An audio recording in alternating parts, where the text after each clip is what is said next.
Here's my first workout of the new program. So this I completed on Monday. Basically you can see in the beginning of the video, this is how I warm up for my pull-up sessions. So I usually aim for about 10 scapular retractions, and I do this for about 3 to 4 sets. Basically this helps to encourage a bit of blood flow into the areas that I will be using, as well as I might do a bit of skipping just to elevate the heart rate. In this workout I performed 3 sets of max pull-ups with a 5-minute minimum rest between sets, taking some more time if needed.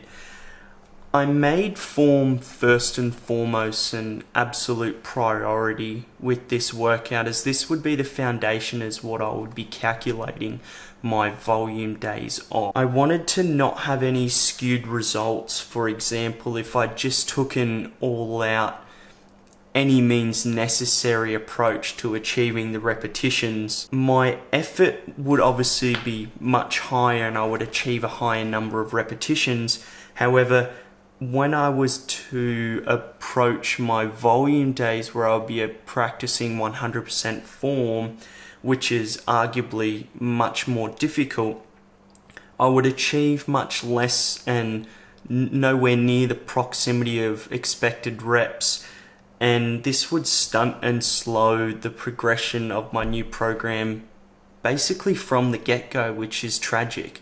In theory, this could look like getting 15 crummy reps for my max effort, and then come the volume day, I would have to perform 10 sets of 8, which is just completely out of the realm of my capabilities with absolutely, in my opinion and my current capability, of perfect form. So it just doesn't make sense when starting something new, whether a program or a hobby, even arriving at a plateau. It's important for the benefit of progression to review and reflect, I find, and this helps to leave your ego at the door and encourage humility and the opportunity to look at things through a new lens.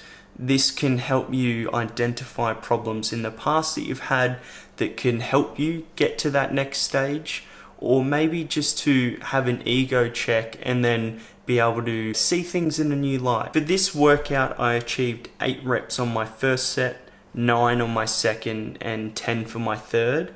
So currently my volume day to begin my program, which I performed today, will look like 10 sets of 5, trying to get to the proximity of around 50 reps total over them 10 sets. When that target is achieved, 10 sets of 5 reps, I will then be advancing to aiming to get 10 sets of 6 reps. I finished this workout with some hanging leg raises. I did 4 sets. And then I did 3 sets of the bicycle, so like the ones where you're doing that. Again, making form, control and contraction a major component of these exercises. Not necessarily chasing repetitions, just trying to make sure they're working and get the most out of it. Up next, I basically have a mobility workout that I filmed over the past weekend. It's for hips. Feel free to save it, come back to it, use it yourself. It's very quick, takes about 10 to 20 minutes, and it's a little run through. Cheers. I break my mobility sessions into a couple different ones. So I have sort of shoulder mobility, I have my back mobility, so things like my scapula, my erectors, I have hip mobilities, and then I'm moving slowly onto things like my ankles and wrists and stuff, but they're more just like the extremity. I'm just sort of focusing on mainly like shoulders, back and hips at the moment. So I do this about 3 to 4 times a week, 3 to 4 different sessions. So today is my hip mobility. So essentially, I'll just get straight into it. I usually start with so it's like you get into the pigeon pose. So this one here, so leg forward at 90 degrees. And then you also bring this one, your rear leg at the same point. So it's like 90 degree angles here. And then what you want to do is you want to hold your hand back here. And then I just bring up to a point of my range of motion where it finishes and bring it back down. And I want to keep the whole time, I want to try and make sure that my right knee, when I'm focusing on my left hip, so my right knee is pushing into the ground so it doesn't lift. So you can feel it grind, crackle, pop all through this hip.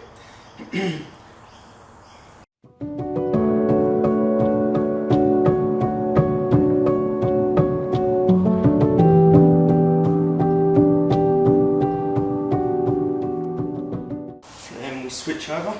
So already I feel that is so activated and tense and tight. So you just got to embrace it. You've got to embrace, there's a couple of these sort of stretches, especially the one where we begin to elevate the heel. So having these ones really cramp and tighten up the hip, which is great. That's what you want. So again, just here, and 8 to 10 reps. Finding that range of motion, capacity, and then just lowering back.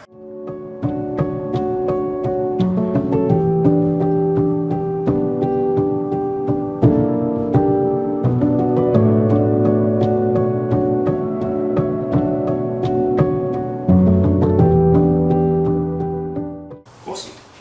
So now moving on to the second one. Like I just stated, so I usually go through the circuit, so I'll do like 3 to 4 exercises, and I'll go one after the other, and then that'll be like one round, and then I just do 3 rounds of that. So for this one, we just want to do, this one's a little bit more difficult. So when you're in this position, for me in the beginning, it was extremely difficult to elevate my heel without trying to go forward and to like sort of leverage that up and like yank it. So what you want to do is, even if you can't get it off the ground, just having that mind muscle connection to think about lifting it off the ground is the beginning. So don't feel disheartened or discouraged that you can't get your heel elevated, because the effort that you are doing is what's important. So from here it's just 5 reps, and then once it's up you want to hold it for about 3 seconds. And you want to make sure it's keeping at 90-degree angles.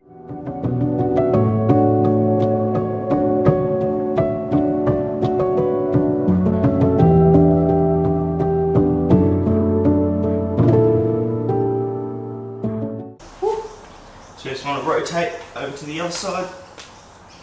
So it's pretty quick. I usually knock my mobility sessions out within about 10 to 20 minutes, depending on how distracted I get and whatnot. But yeah, it's pretty good. I enjoy it.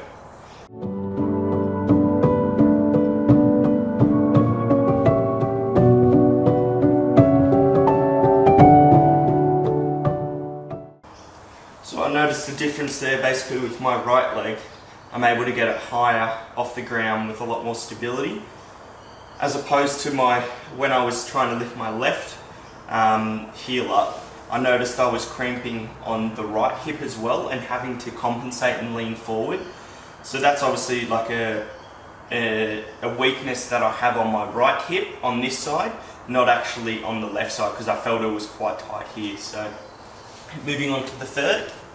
So for this next one, you're going to need something that has stability to stand and has quite a bit of height to it. Obviously the height's going to vary depending on your capabilities, but for me, I basically use this foam roller, and we'll do it on sort of this angle so you can see. So I do leg spread. You have it pretty much in line center with you. I do hands overhead, and then what we want to do is we want to flex our quads, and we're bringing our legs over. So this one does our hip flexors over this way.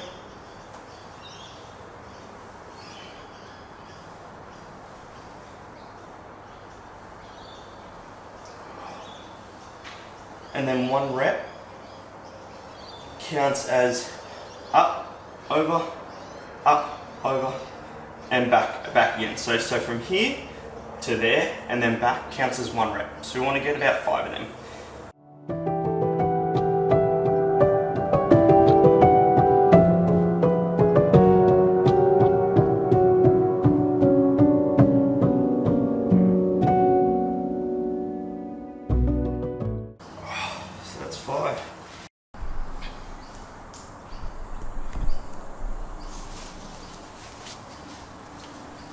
So these are the hip cars. So I'll sort of do it, you get yourself up against something that you can hold your weight on, and then you want to bring hip out to the side, internally rotate while keeping nice and tall, flex it up nice and high, bring it around and here. So it's like this, there's 4 movements. So we start up, come across for the second. The third is the internal rotation. Should lock and feel super tight. And then from there you bring it round. So you just want to do about 8 to 10 of them for each side.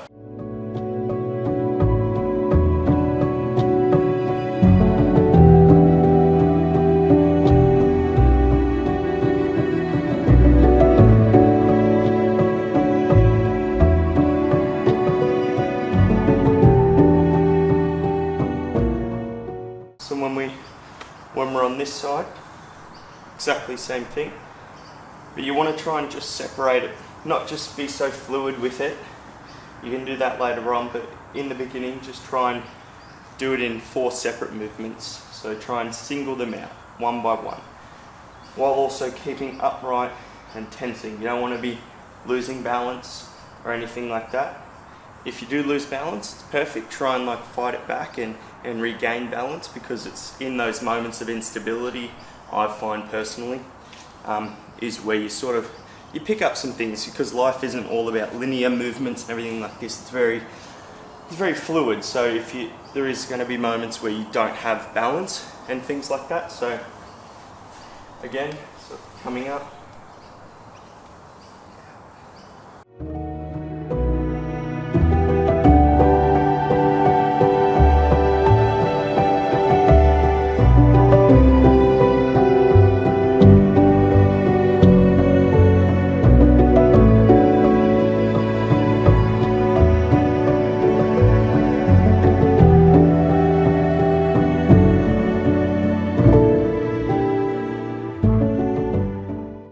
So when it comes to mobility, I've found in my personal experience is you want to just push the range of motion that you have. You're only capable of doing movements in the capacity of your range of motion, and it's about being strong in the ends of the range of motion. So if your shoulders can move here, it's about pushing the mobility. If you were doing some sort of shoulder isolation, it would be like moving it to the furthest point that you can push it.